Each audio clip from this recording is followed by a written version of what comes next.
Well, hello everyone! Yo. This is Ben. And this is Ildi.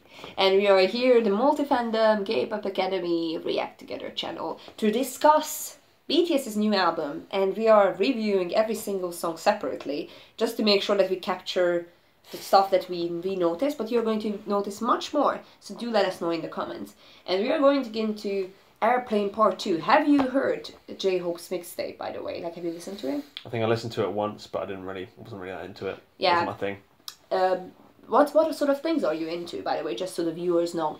Catchy music. Oh yeah, so like interesting. Catchy tunes, big choruses. Like Ben is very much into like super poppy stuff and like girl bands and boy bands, and it's just, you are on the hard synthy side and like just bring it on, like the hard heavy hitting stuff. And again, guys, we are here to do like proper thinking and research and everything, so do let us know if you have extra information and share it with people that you wouldn't necessarily assume that they would like it, because this is what sparks a discussion. So I'm very grateful that you're here, Ben, because it's gonna be interesting. Bringing that anti-fan perspective. I wouldn't anti-fan is not the right word. No, I'm not that bad, but I'm pretty bad. No, you're not an anti-fan. You are just like I'm an outsider. You're an outsider. It's more about like, again, this is what people don't realize at K-pop. I mean, not you guys, the fans, but people who are not into K-pop. It's just so diverse. Like, it's not everybody is a BTS fan, and not everybody is an EXO fan, not everybody is a, you know, whatever, cross-gene fan, and not everybody is a... Very few people are a cross-gene fan, not everybody is a fan of, you know, Boa, or, you know, isn't it? Like, it's just, we just like different stuff. And in our group of friends, we like many different stuff. But let's see what Airplane Part 2 will bring out, which is a continuation of Airplane, the song Airplane from J-Hope's mixtape, which I personally liked. I think it was a cool song, and we reacted to it with Ksenia. But we were more about the Daydream. That was our favorite. Okay, let's see. 1, 2, 3.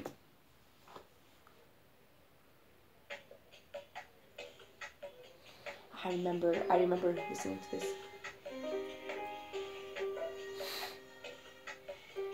More lights on the screen instead of more sound. Are those mosquitoes or kids?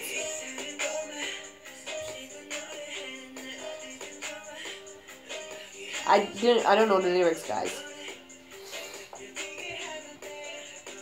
Is he talking about himself? Some little boy. Yeah. I can't believe that Jimin's voice fits to this genre as well.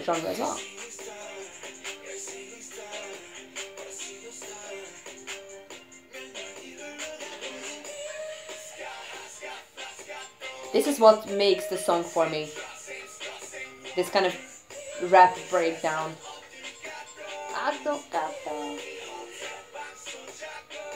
It's very biographical.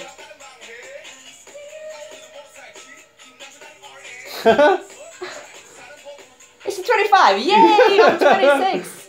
Oh, Korean age. To Cali? California?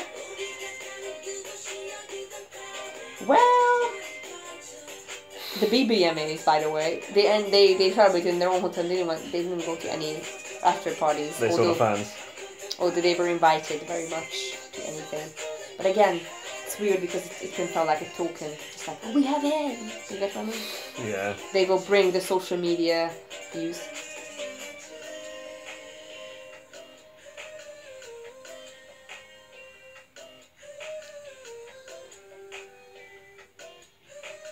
I think that kind of whole Latin American, Latin pop vibe is kind of here to indicate the multicultural experience that they have. So I think this is why it was used. It's also just really trendy at the minute, isn't it? Yeah. It's trendy in K-pop.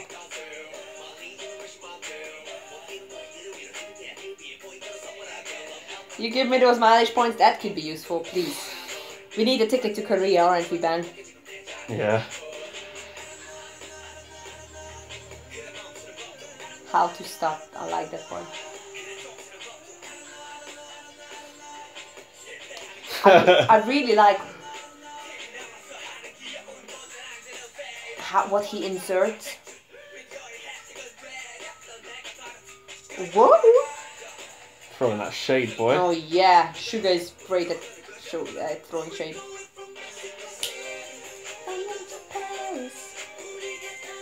I'm curious how the choreography is going to be for this song, if there is going to be Yeah. any. That's gonna be, whoa, it's gonna be burning.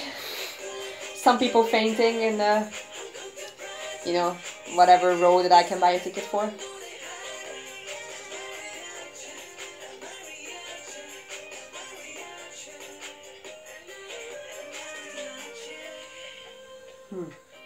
Again, I think what we did, like we talked about in an earlier song, every song stays within its own realm, that they just, and like its own world that they created for the song, in terms of like different, you know, aspects, and it stays within that.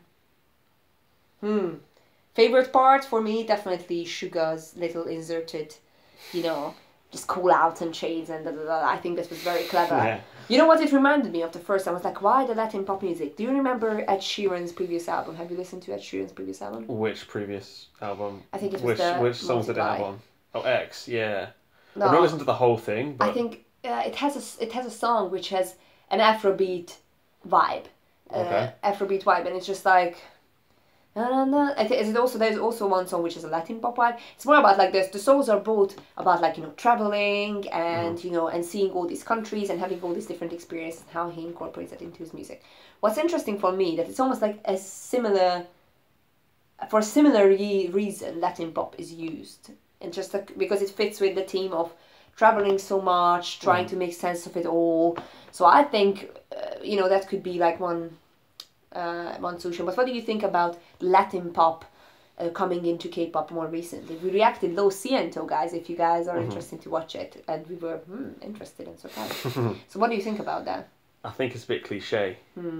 Like it just we talk about Western outlets just treating BTS as like a trend, like a little novelty. I felt like that's kind of what they're doing with Latin pop at the minute in K-pop, because like so many bands have come out with like Latin influenced stuff recently, and you know it's because Despacito was big.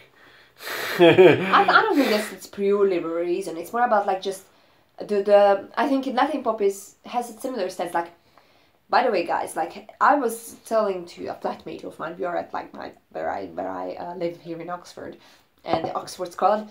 Anyway, so I was telling it to a flatmate of mine, like, do you know, by the way, it's very rare that a Latin pop artist gets to perform on like, you know, American, you know, music shows in their own language. Usually it's either a song which is in collaboration with somebody, or they perform the English version of the song. So it's like, so actually, you know, that the fact that, you know, K-pop got the chance through BTS to perform in Korean, that's unbelievable. And I feel like Latin pop is also getting a much more recognition, and just like, you know, almost like crawling up. In terms of like, so it's not just within its own genre, but it's branching out, if you get what I mean. Well, Latin pop's getting bigger, isn't it? Yeah. It's like way up there at the minute. Peter, like, I can't remember what I was looking at. I was looking at the other day, some article about how it was about BTS again, about how they were breaking record views on YouTube and stuff. And then it was, I think it was most used in 24 hours or something. And then you go through the obvious ones that are like BTS, Taylor Swift, like, what was it, like Kendrick Lamar or something. And then there's like Latin, just Latin everywhere. Like, they're really big, like bigger than you think. Reggaeton's big. And it's also like Latin pop in terms of, you know, people tend to forget it's not just in Spanish, but it's also in Portuguese, which is like the extra addition that, like, you know, that's just a huge market with the Portuguese. And it's kind of like there are all sorts of interesting overlaps. But yeah, like Latin pop is massive. We talked about Latin pop heavily on this video, but like it's clearly an influence. And what did you think in terms of the song's production compared to all the other songs that we listened to so far on this album? It's hard for me to comment because I don't listen to a lot of Latin music. Like at the start, you felt like you're in a Havana bar smoking a cigar, like that lazy little guitar riff, and then they kick in with the standard K-pop beat. I actually really like the transition. That's what made the song for me. I have to tell you guys, this is not my favorite song on the album, but when the rap came in and just like those little you know, clever parts from Rap Monster and just like break down the rhythm, like, yeah, that was like, okay, yeah, we're back. Because I think that this song needs it to make it into what it is, what we listen to. I think without that it would be a bit too plain, at least for my taste. And it's just like there's something about Latin pop that its elements is very catchy, and then you can add do addition. But like even when we listen to Lo Siento with like Super Junior and Leslie Grace, without Leslie, like it just sounds completely different. Like just the way she delivers the song as a Latin artist and singing in Spanish, it's just different voice, different passion.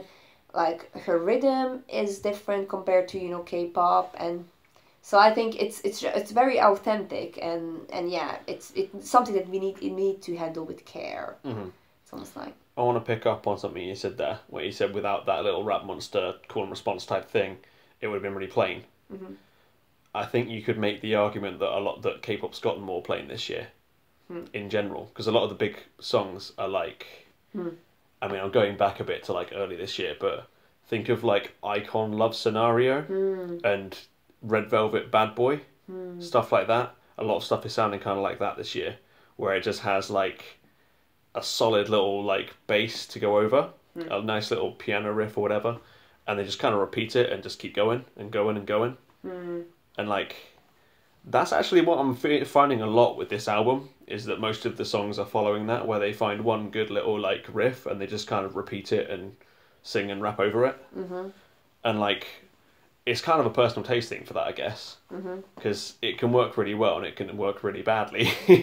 But it just depends on who's doing it, really, I guess. But each of those songs that you mentioned, obviously they became a bit softer, so it's not like but at the same time each of those songs had like something very specific that you could instantly recognize. Like I think just like again the world, like how the catchphrase Love Scenario was just like how it was rapped, and it's like you could instantly tell, if you get what I mean. So it's still it's an interesting thought, guys. Let us know what you think about it, because But you could also say that like that's kind of a good thing that it's got more plain this year, because last year everything was trying to be like a Frankenstein monster mess of like 3 different songs rammed together. So it really depends on your preference, really. 'Cause, like I'm kind of more enjoying this year personally.